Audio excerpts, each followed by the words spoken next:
வணக்கம் மக்களே, பாருங்க வெண்டைக்காயில் ஒரு ஈஸியான மெத்தடில் விழுப்புழுப்பு இல்லாமல் சமையல் பண்ணுவது எப்படின்னு பார்ப்போம். இந்த வெண்டைக்காய் பாத்திரம் அடுப்பில் வச்சுருக்க பாருங்க, இந்த இட்லி பாத்திரத்தில் இதில் வாரி வச்சு வேக வைக்கணும்.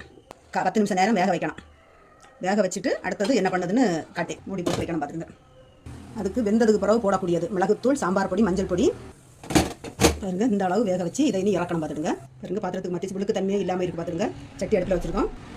எண்ணெய் சேர்க்குறோம், கொஞ்சோண்டு சேர்த்தா போதும். கொஞ்சோண்டு கடுகு சேர்க்குறோம், கொஞ்சோண்டு உளுந்தம்பருப்பு சேர்க்குறோம், உள்ளியும் தக்காளி இதில் சேர்க்கணும். நல்ல கண்ணாடி படம் ஆகிறது வரைக்கும் நல்லா கொஞ்சம் செஞ்சுக்கணும். பார்த்துருங்க, கொஞ்சம் உப்பு சேர்க்குறோம்.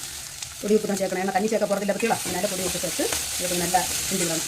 இந்த பழத்துக்கு வந்தாச்சு வெண்டைக்காய் சேர்க்குறோம். இது சாப்பிடாதவங்களும் சாப்பிடுவாங்க. கேட்டு இதுக்கு நம்ம வேறு எதுவுமே சேர்க்க போகிறது பாருங்க. இதில் திண்டும்போது விடுவிடுப்பே தெரியல பற்றியா. இவங்க மிளகுத்தூள், சாம்பார் பொடி, மஞ்சள் தூள் இதுக்குள்ள வந்து இதில் சேர்த்து கிண்டி விட போகிறோம். இல்லை இனி கருவேப்பிலை சேர்க்குறோம். விழுவிழுப்பு இல்லாத வெண்டைக்காய் பொரியல் ஈஸியான முறையில் ரெடி ஆகிடுச்சு. இது போல் நீங்களும் பண்ணி பார்த்து எப்படி சாப்பிட்டுட்டு எப்படி இருக்குன்னு கமெண்ட் பாக்ஸ்